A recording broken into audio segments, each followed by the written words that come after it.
ही निरनिराळी त्यांची संस्थानं झाली.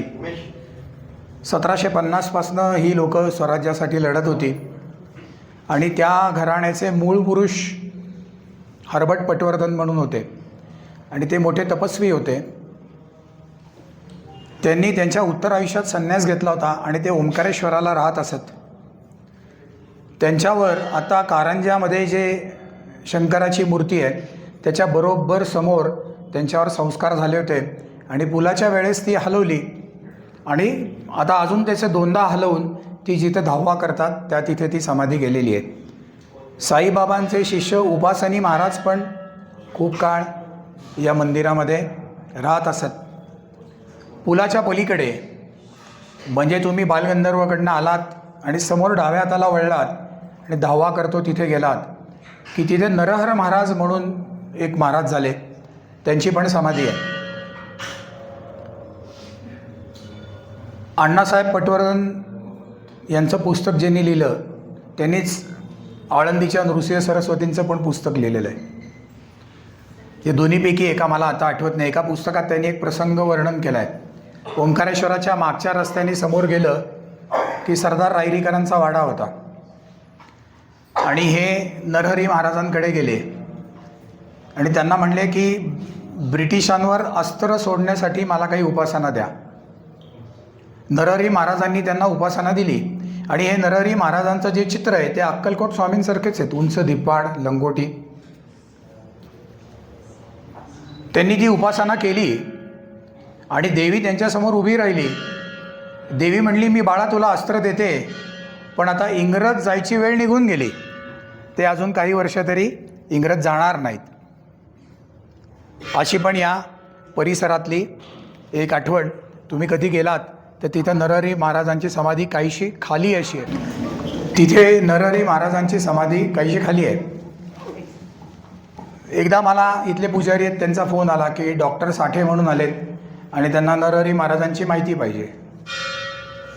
तोपर्यंत मी खूप शहाणा झालो होतो, कारण त्याच्या आधी माझ्याकडे कोणी आलं की मी बडबड बडबड करायचो. उथळ पाण्याला खळखळाट फार. समोरची लोक ती माहिती लिहून घ्यायचे आणि त्यांच्या नावाने पब्लिश करायचे. आता काय होतं, तुम्ही कुठेही काही बोललात ना, संध्याकाळी जाईस तो रील झालेला असतं आणि त्यात तुम्ही बोललात ते तिसराच माणूस बोलत असतो किंवा फेसबुकवर आलेला असतं. म्हणलं ठीक आहे. मग नंतर एकदा डॉक्टर साठ्यांचा फोन आला मला. त्यांना म्हणलं तुमचं काय म्हणजे तुमचा काय संबंध नरहरी महाराजांची? ते म्हणले मी विदर्भ का मराठवाड्यातला आहे आणि आमचे महाराज आमच्या इथले होते आणि त्यांनी जेव्हा पानशेतचा पूर आला तेव्हा ती समाधी गाळाने भरली, तेव्हा आमच्या इकडच्या एका माणसाला दृष्टांत दिला की माझी समाधी गाळाने भरली आणि तू ये. आणि त्या माणसाला दृष्टांतात ते महाराज असे असे दिसले आणि मग मी वाचलं होतं तसंच ते होतं. म्हटलं हा माणूस जेन्युइन अभ्यासक आहे. मी त्याला म्हटलं मी इथे येतो आणि भेटतो. तर डॉक्टर साठे म्हटल्यावर तुमच्या डोळ्यासमोर एक प्रतिमा येते, पण हे गृहस्थ तसे नव्हते. टाय घातला होता त्यांनी आणि जी लोक आपण रस्त्यावर बघतो देवीचे भूते असतात ते फटके मारून घेतात ना अंगात, त्या समाजातला तो पहिला डॉक्टर होता. बहुधा ते अजून प्रॅक्टिस करतात, पण त्यांना जेन्युइन महाराजांविषयी प्रेम होतं, त्यामुळे त्यांना मी ते कुठनं संदर्भ आणले ते दिले. ओंकारेश्वराच्या आवारात खाली गेलं की झरा आहे आणि तो गेली अनेक काळ अखंड वाहतोय. दुर्दैवाने प्रशासनाचं त्याच्याकडे दुर्लक्ष आहे. आता ते गटारात पाणी मिळतं, पण तुम्ही कधी जा 12 महिने ते पाणी वाहत असतं. मी किमान 80 सालापासून बघतोय, कारण माझी मावशी इथं राहायची तेव्हा माझी आई मला घेऊन यायची आणि 85 सालापासून तर मी इथे रोज यायला लागलो. तर तिथे तो झरा आहे. आता गेलात तर वाहनं ओलांडून तुम्हाला जायला लागेल. बघून खूप खूप वाहनं असतात तिथे, पण आपल्याकडे पाण्याला किंमत नाही. पण मुठा नदीच्या आवारात जे काही जिवंत 12 महिने 24 तास आजही वाहणारे जे झरे आहेत त्या तिथे तो झरा तुम्हाला बघायला मिळेल. आणि ही अल्प माहिती आहे. कोणाला काही प्रश्न असतील तर जरूर विचारा. तुम्हाला आता इकडनं जाता येणार नाही, तुम्ही इकडनं खाली उतरायला लागेल तुम्हाला. आणि एक्झॅक्ट जिथनं पाणी ओंकारेश्वराचं जो शिवलिंगावरचं पाणी वाहतं तिथं तुम्ही गेलात की तुम्हाला खाली उतरायला जिना दिसेल. मागं एक झाड आहे औदुंबराचं, त्या झाडाच्या तिथनं वाकून बघितलं तरी तो तुम्हाला जरा दिसेल. शक्यतो वरनं बघा, लोक तिथे कपडे धुणे, आंघोळी वगैरे पुरापार करत असत. तो हो 1736 तो झरापूर्वी लागून होता इथे, पण रस्त्याचं काम करताना त्यांनी पाईप टाकले आणि पुढे ओढला. आणि इथे प्रदीप गाडे म्हणून पुजारी आहेत, त्यांच्या मातोश्री मला म्हणल्या की मी जेव्हा लग्न करून आणले त्या झराच्या काठी एक देवळी होती, आत मूर्ती होत्या, पण ते काळोखात अनेक गोष्टी जात असतात. तशा त्या मूर्ती कोणाच्या होत्या याच विस्मृतीत गेलेलं आहे सगळं. पिंडीच्या समोर गरुडाची मूर्ती दिसते, ती विठ्ठलासमोर आहे, विठ्ठलासमोर. काही बदल नाही, अंतर्गत बांधकामात तर काही बदल नाही. कळसाचं विटकाम होतं, त्याचा ओंकारेश्वराचा काही प्रमाणात 1902 साली जीर्णोद्धार झालेला आहे. त्याचे डिटेल्स मला हवे तसे मिळाले नाहीत. पण आतलं बांधकाम तर इंटॅक्ट आहे. त्याचं कारण तुम्हाला मी सांगतो. माझ्या घराशेजारी खजिना विहीर नावाची एक जागा आहे आणि मी लहानपणापासून ऐकायचो की खजिना विहिरीत पेशव्यांनी खजिना टाकला आहे. नंतर जसजसं इतिहासाचा किडा चावला तसं कळलं की खजिना म्हणजे साठवण, आणि तिथं पाण्याची साठवण होती. आणि ती बिल्डिंग पाडायची मी वाट बघत होतो की मला विहीर बघायला मिळेल. मग एका कॉन्ट्रॅक्टरनी ती घेतली आणि त्यांनी ती पाडली बिल्डिंग. दुसऱ्या दिवशी अशीच आर्च असलेले 2 8 बाय 8चे हौद आले आणि त्याचं जे बांधकाम होतं ना ते त्यांनी 7 साली काढण्यासाठी 3600 रुपये तासावर एक मशीन आणलं होतं. पण त्या मशीनची ब्लेड तुटली, मग त्याला अजून महागातलं मशीन आणायला लागलं. तर तिथे मी बघितलं की इथपासनं तिथपर्यंत, या रेषेपासनं त्या रेषेपर्यंत एवढे मोठे दगड होते. त्या दगडांच्या मधनं पट्टी घातली होती आणि त्या पट्ट्या एकमेकात गुंतवलेल्या होत्या. असं जुनं काम होतं. त्याचे फोटो पण आहेत माझ्याकडे. मी पुस्तकात एका वाचलं होतं की बारबाई कारस्थानाचा जेव्हा प्रसंग झाला, बारबाईचा ती आख्यायिका आहे, पण मी मूळ कागद बघितला नाही. त्याचं मीटिंग इथे झाली होती आणि वाळूचं शिवलिंग करून त्यावर त्यांनी शपथ घेतली होती, असं धड्यातच लिहिलेलं आहे आपल्या. ओंकारेश्वरी मीटिंग व्हायच्या त्यांच्या असा वेगळा हॉल आहे का? नाही, तसं काही नव्हतं. त्यावेळेचं पुणं खूप वेगळं होतं, म्हणजे आपण इमॅजिन करू शकत नाही असं वेगळं होतं. कालच मी एका मुलाखतीत सांगितलं की ते लक्ष्मी रोडच्या पलीकडे पुणं नव्हतं. त्यामुळे खूप 50-100 वर्षामध्ये खूप फरक झालेले असतात. आणि म्हटलं तसं स्मशान होतं हे सगळं, पण ते धडाच होता आपल्याला की ओंकारेश्वराला वाळूवर हात ठेवून बारबाईंच्या कारस्थानामध्ये ती मीटिंग झाली ती. तर त्या एवढ्या पट्ट्या एकमेकाला घातलेल्या आहेत. मध्यंतरी इथं काम चालू होतं, जवळजवळ 15-1 फूट खाली याचा पाया आहे आणि ते दगडसुद्धा इतके भक्कम आहेत, आजही भक्कम आहेत. ते मला त्या तिथे बघायला मिळाले होते पलीकडच्या बाजूला. आणि अशा पद्धतीचं काम आहे की दगडाच्या आत पट्ट्या घालून ते एकमेकात अडकवलेले आहेत. हे सहजासहजी हलणार नाही. पांचेच्या पुराला हल्लं नाही, तर आता ते काय हलतंय? इतिहासात कधी या देवळाची ड्रॉइंग्स कधी काढलेली पाहिलं नाही. अनफॉर्च्युनेटली सर्व इतिहास संशोधकांपैकी फार हार्डली 1 ते 2 नकाशे मिळालेले आहेत, पण बाकी ड्रॉइंग्स कुठे मिळत नाहीत किंवा काय एस्टिमेट आहे ते पण मिळत नाही. 4 कोटी कागद आहेत आणि पांडुरंग बलकोडे तिथे गेली 50-1 वर्ष जातात. मी पण तिथे अधनमधनं जातो.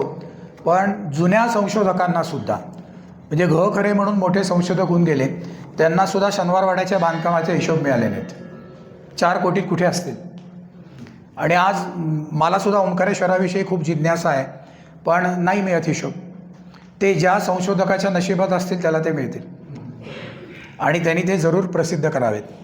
कारण तो कागद त्यांनी ठेवला तो पुढे कोणाच्या हातात जाईल का त्याला पुढचा जन्म घेऊन तेच परत करायला लागेल हे सांगता येत नाही. बेटर जे मिळेल ते तुम्ही तुमच्या नावावर पुस्तक केलं पाहिजे.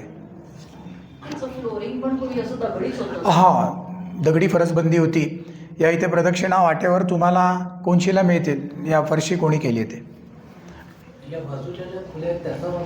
ओऱ्या होत्या तिथं पूर्वी लोक राहत असतील. नंतर गेली बरीच वर्ष इथले जे पुजारी आहेत गाडे म्हणून ते तिथे राहत होते. आता सगळ्यांचे फ्लॅट झालेत, त्यामुळे इथे आता देवस्थानकडे आहेत त्या खोल्या. हा एवढा जो गाभारा आहे तेवढीच एक्झॅक्ट कळसात जागा आहे मोकळी. आणि असं म्हणतात की ती तालीम होती आणि क्रांतिकारकांनी तिथे कट केले वगैरे वगैरे, पण क्रांतिकारक कुठे भेटतात हे कधीच कळत नाही. पलीकडनं जिना आहे तुम्हाला जाता येतं, पण ते धोक्याचं आहे, त्यामुळे कोणी जात नाही तिथे. आणि देवस्थान सोडत पण नाही. कोणी पडलं बिडलं काही झालं तर. म्हणजे अजित डोवालांच्या मनात काय असतं ते कधी कळणार नाही कोणाला. आणि त्यांचं तोंड घट्ट आहे म्हणून ते इतके वर गेलेत. ज्याच्या तोंडात तीळ भिजत नाही तो घरी बसा म्हणतात त्याला.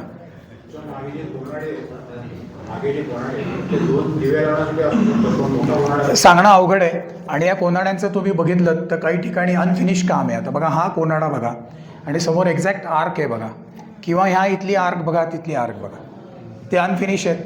मूर्तीसुद्धा असू शकतील, दिवेसुद्धा असू शकतील. सांगणं अवघड आहे काय होतं. कारण आपल्याकडे मूर्ती चोरीला जाण्याचं प्रमाण खूप आहे. त्रिशुंड गणपतीच्या खाली जे बेसमेंट आहे तिथे कोनाड्यात मूर्ती होत्या. आता तुम्ही गेलात तर काही नाही तिथे. मध्य प्रदेशमधील ओंकारेश्वर आणि यामध्ये काही साधन आहे सातत्यामध्ये? तसा काही कागद मिळत नाही, पण ही लोकं गेली होती स्वारीला, कदाचित त्यामुळे त्यांनी इथे नाव ठेवलं असावं. बाजीराव चिमाजी वरती गेले होते. बाजीरावच्या काळातच आहे ना. चिमाजी अप्पांनीच बांधलं आहे. ही शैली कोणती असेल? सांगणं अवघड आहे.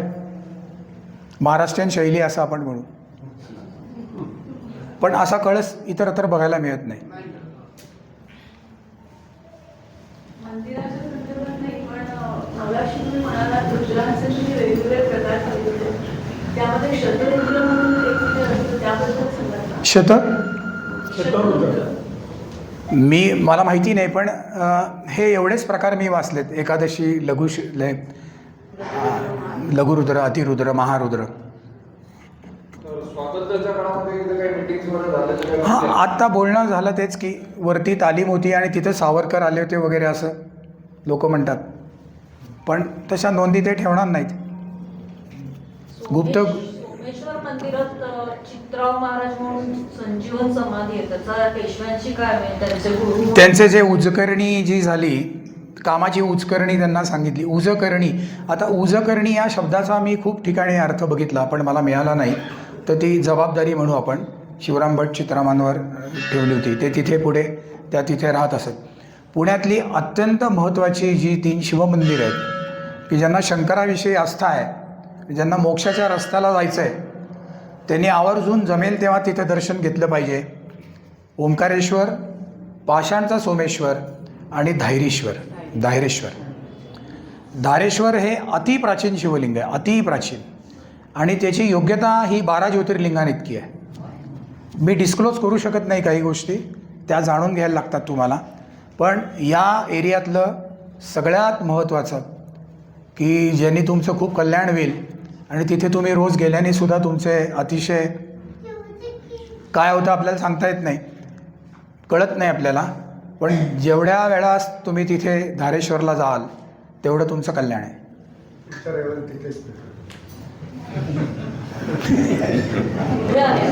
काही गोष्टी जेव्हा तुमची उपासना वाढते, धारेश्वर धायरीत आहे.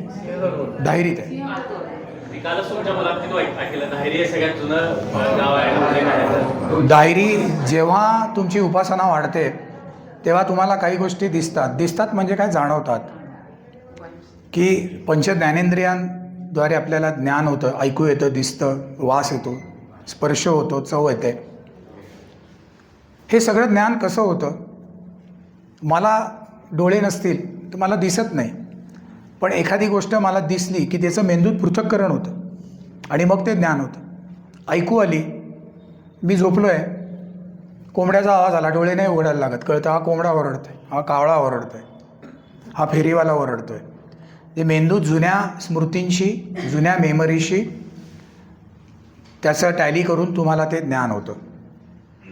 जेव्हा तुम्ही उपासना करता तेव्हा तुम्हाला गोष्टी दिसतात म्हणण्यापेक्षा डायरेक्ट ज्ञान होतं की हे काय आहे.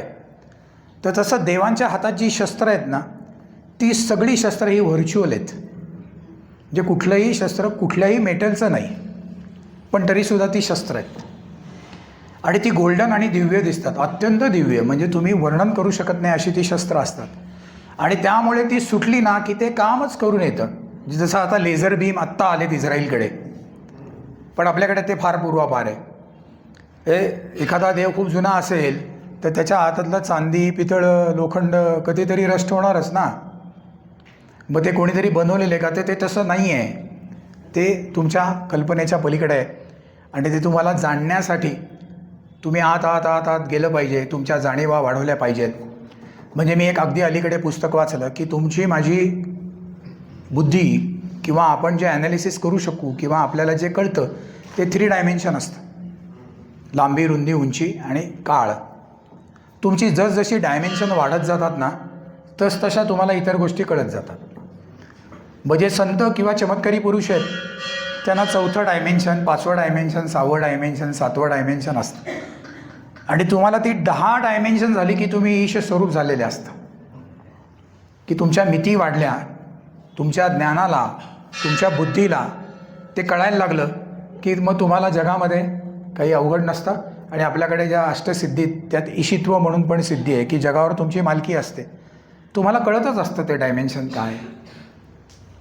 किंवा जुन्या तुम्ही खेड्यात गेलात तर तुमची आणि माझी श्रवणशक्ती मेली आहे. माझी तर घ्राणशक्ती पण मेली आहे कारण मी टिळक रोडवर राहून वाटोळं झालं आहे. पण आमच्या मंडळामध्ये एक महिला मला भेटायला आल्या होत्या. त्या मला म्हटलं इथं औदुंबराचा उंबर पडल्याचा वास किती येतो. मी 25 वर्ष तिथे जातो आहे, मला कधीही उंबरा शेजारनं गेलं तरी वास आला नाही. तर प्रत्येकाची ती शक्ती वेगळी असते आणि ह्या पलीकडे जी शक्ती आहे ती तुम्हाला वाढवायची असेल तर तुम्ही प्रदीर्घ काळ नित्य उपासना केली पाहिजे. तो जप असेल, ध्यान असेल, पोथी असेल.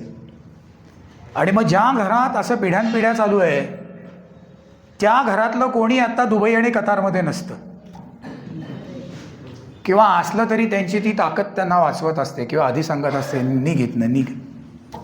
म्हणजे विषयांतर होते पण मी आता एका मिनटात थांबतो की एक कीर्तनकार आहेत, त्यांचं कीर्तन मी व्हॉट्सअपवर ऐकलं होतं. ते खोपोली का पनवेलला राहायचे आणि जुना वाडा होता आणि सगळे सोडून गेले तर ते एकटेच राहायचे.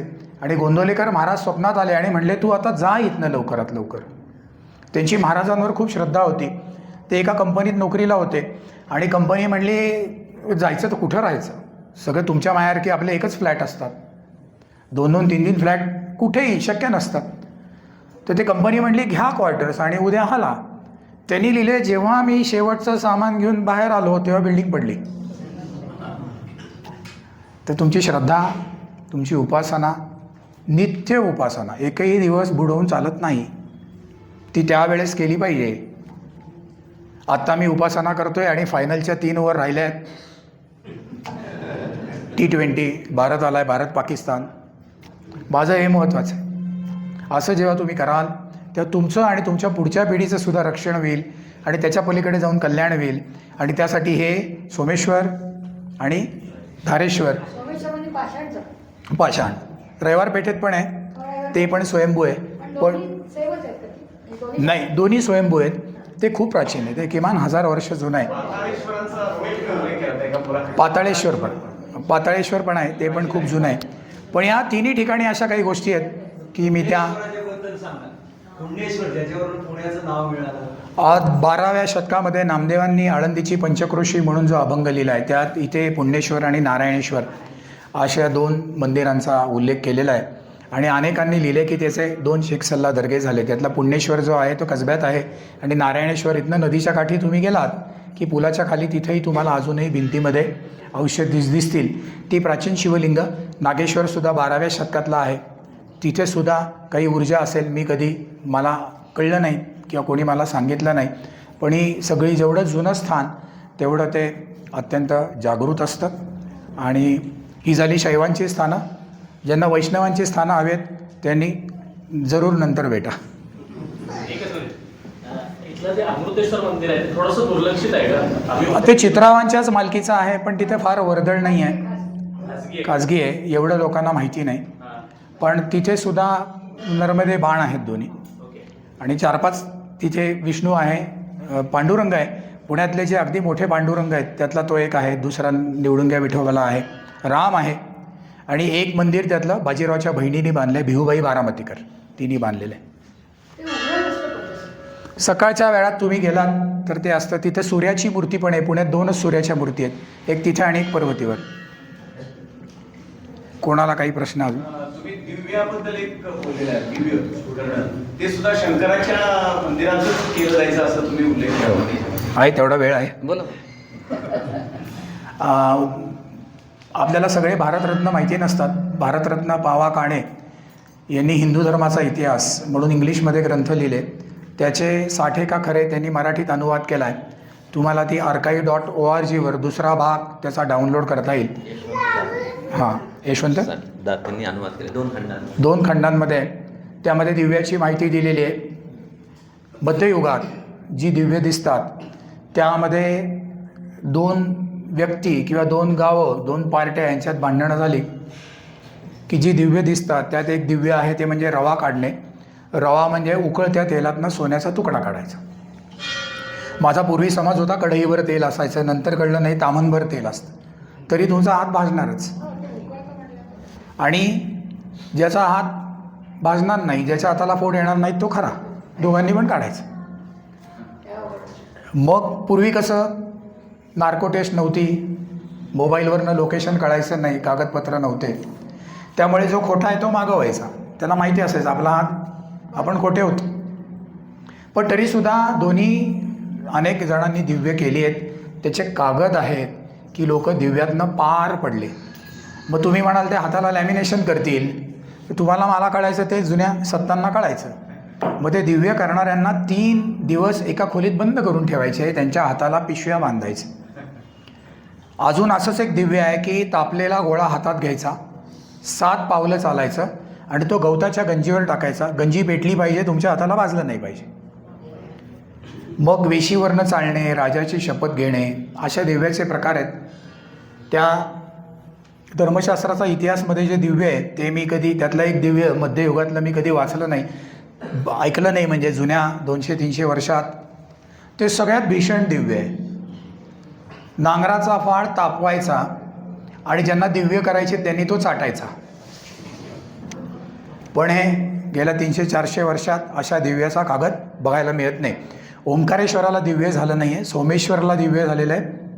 तुम्हाला हिंडायची आवड असेल, पुण्यावरनं निघायचं, अमृतेश्वर म्हणून मोरी बुद्रुक, पुणे सातारा रोडला शिरवळनंतर मोरी बुद्रुक म्हणून गाव येतं. त्या तिथे कापूर रोडच्या तिथे वळल्यावर मोरी बुद्रुक म्हणून गाव येतं. तिथं अमृतेश्वर म्हणून अतिशय प्राचीन आणि जागृत शिवलिंग आहे, मंदिर आहे. तिथं दिव्य व्हायची. तुम्ही पुणे सातारा रस्त्याला गेलात पुढे की डाव्या हाताला त्या नारायणगाव का नारायणपूरकडे जाणारी कमान दिसते. तिथे उजव्या हाताला वळलं की कापूर रोड आहे. तिथनं पुढे गेलं की हे अमृतेश्वर आहे. बनेश्वरच्या लाईनीत ते जागृत स्थान आहे. कधी तुम्हाला जायचं असेल तर नक्की जाऊन या. सासवडमध्ये संगमेश्वर, वटेश्वर, सिद्धेश्वरी पण पुरातन मंदिरं जुनी आहेत खूप. नाही, मी अनभिज्ञ आहे त्याविषयी. ती कोणी बांधली,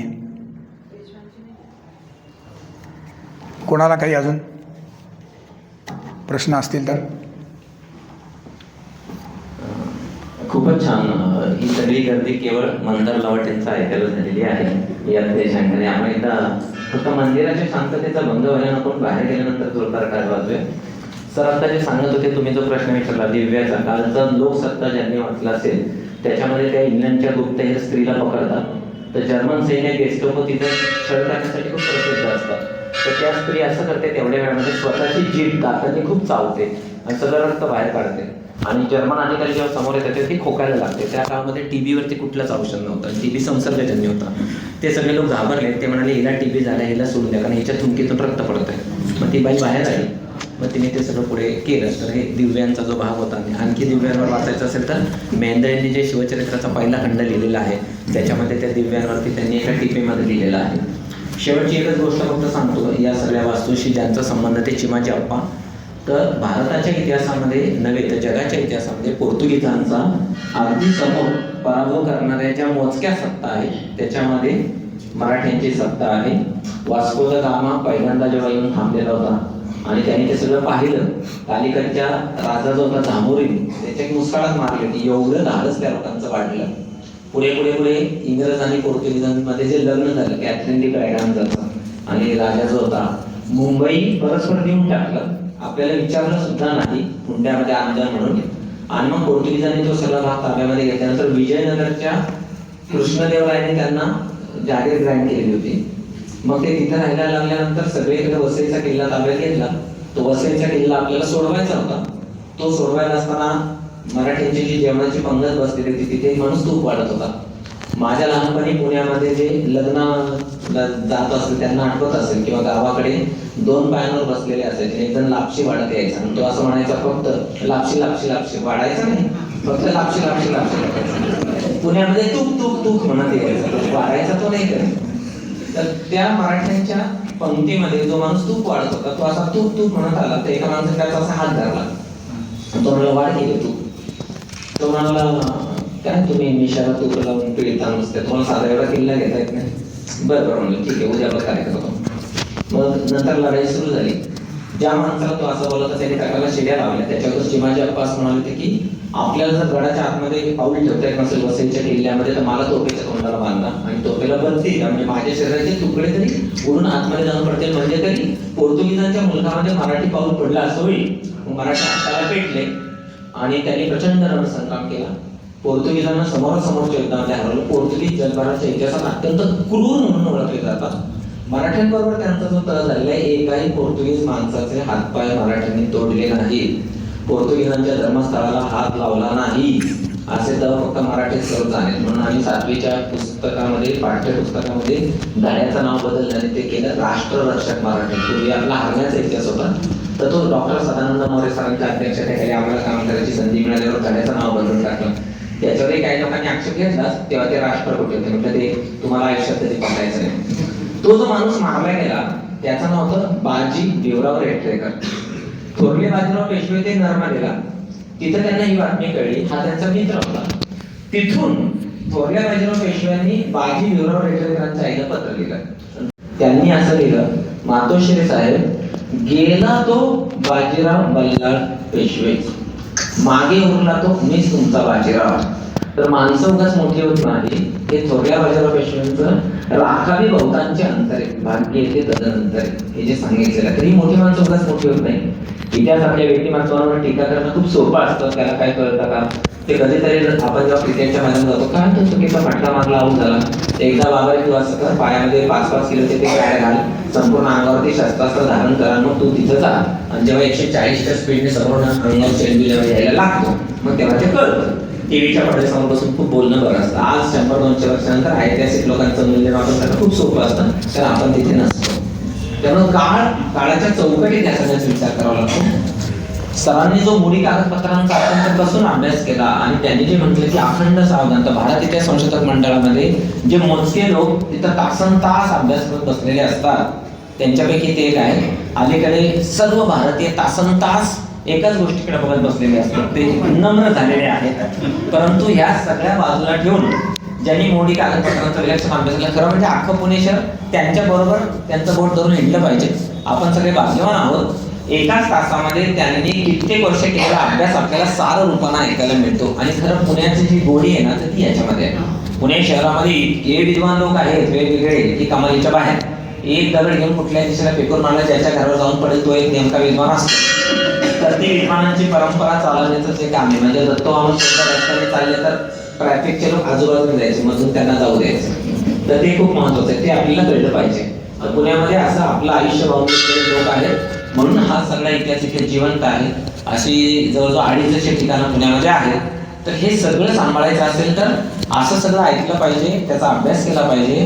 कारण सर सांगतात त्याच्यापेक्षा पूर्ण वेगळी कथा तुम्ही पुढच्या एखाद्या हेरिटेज वॉकमध्ये दुसरा एखादा माणूस पण सांगेल की हे मंदिर आम्हीच कसं बांधलेलं आहे. तर वादे जे आहे ते तत्वबोधा. इतिहासाचं एक सगळ्यात महत्त्वाचं लक्षण असं असतं, इतिहासाबद्दल एकमत नसतं. मी नेहमी तुम्हाला ती गोष्ट सांगतो, इंग्लंडमध्ये एकदा एका घराला आग लागली, घरातून 3 माणसं बाहेर आली.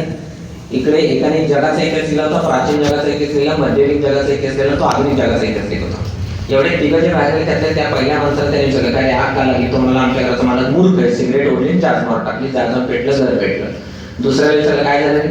तो म्हणाला शॉर्ट सर्किट झाला, वायरी चांगल्या लावल्यानंतर घराला आग लागली. तिसऱ्याला विचारलं काय झालं? तो म्हणाला आमच्या घराची जी चिमणी ती चोकअप झाली, आग लागली, धूर साठून राहिला. तो घरी आला, त्याने प्राचीन जगाचा इतिहास जाळला, मध्ययुगीन जगाचा इतिहास जाळला. बायकोला विचारलं का जाळला? तो म्हणाला आत्ता घडलेल्या घटनेला 3 साक्षीदार, मी ज्या काळाचा इतिहास त्याला एकच साक्षीदार. त्यामुळे नो डॉक्युमेंट्स नो हिस्ट्री, कागदपत्र नाहीत तर इतिहास नाहीत. हे जसं असतं तसं इतिहासकाराला प्रतिभेने मधल्या जागा भरून काढाव्या लागतात. आता शेवटचा किस्सा सांगतो आणि मग थांबतो, कारण आपला कार्यक्रम बरोबर आठवड्याला सुरू झाला. 5 मिनिटं माझ्यासाठी. मी प्राध्यापक असलो तरी टोल पडल्यापासून टोल पडेपर्यंत बोलणार नाही, कारण सारखेच टोल वाजतात. मग माझं लग्न ठरलं आणि सकाळी 7:30 ते 12:30 वाजता मी कामावरती गेलो आणि 12:30 वाजता सुटल्यानंतर बायकोला फोन केला होणार आहे की तू जर आज आलीस तर आपलं लग्न होईल. ती म्हणाली ठीक आहे, मी 3:30 वाजता इथे मग आपलं लग्न होईल. मग माझं लग्न लावलं ते निळू फुलेंनी आणि लग्नापूर्वी लग्नाचे जे कपडे करून आणलेले होते ते चोरीला गेले. मी डायऱ्या लिहायची मला सवय होती. माझ्या मुलांच्या हातामध्ये नुकत्या डायऱ्या सापडल्या. काही गोष्टी सांकेतिक भाषेत लिहिल्यामुळे मी वाचलो, त्यांना त्या कळल्या नाही. अजून 100 वर्षांनी मी माझ्या लग्नाची डायरी जो इतिहास वाचतो असं म्हणजे, जर राहुल सरांचे लग्नाचे नवे कोरे कपडे चोरीला गेले होते तर मग राहुल सरांनी लग्नाच्या दिवशी काय करायचं? सांगायचा महत्त्वाचा मुद्दा असा की इतिहासकाराला मधल्या जागा भरून काढाव्या लागतात. त्यामुळे प्रतिभेची जी एक महत्वाची गोष्ट असते. तर आज तुम्ही एवढ्या मोठ्या संख्येने आलात तर पुढच्या रविवारी खूप उत्तम म्युझियम जे पुण्यामध्ये उभं राहिलेले बाण्याचे तिथे ते भुजंग बोबडेंनी उभं केलेलं आहे. कोणते त्याची परवानगी येत्या वेळी जर मिळाली तर अनेक न पाहिलेल्या गोष्टी आपल्याला तिथे बघायला मिळणार आहेत. तुम्ही सगळे आलात याबद्दल Maharashtra Times, Lokmanya multipurpose cooperative society limited, एन्शन ट्रेड आणि एच.व्ही. देसाई महाविद्यालयाचा इतिहास विभाग या सर्वांच्या वतीनं तुम्हाला खूप खूप धन्यवाद. एकच गोष्ट सांगतो, राऊत सरांनी एवढं सांगितलं चिमाजी अप्पाविषयी. पोर्तुगीज आणि चिमाजी अप्पा यांचा संघर्ष चालला होता. तर तिथला जो पोर्तुगीजांचाच खूप मोठा ऑफिसर होता, त्याची बायको त्याला म्हणली तुम्ही नाही जिंकणार चिमाजी अप्पांविरुद्ध. तो म्हणला का? ती म्हणली त्याच्याकडे कॅरेक्टर आहे.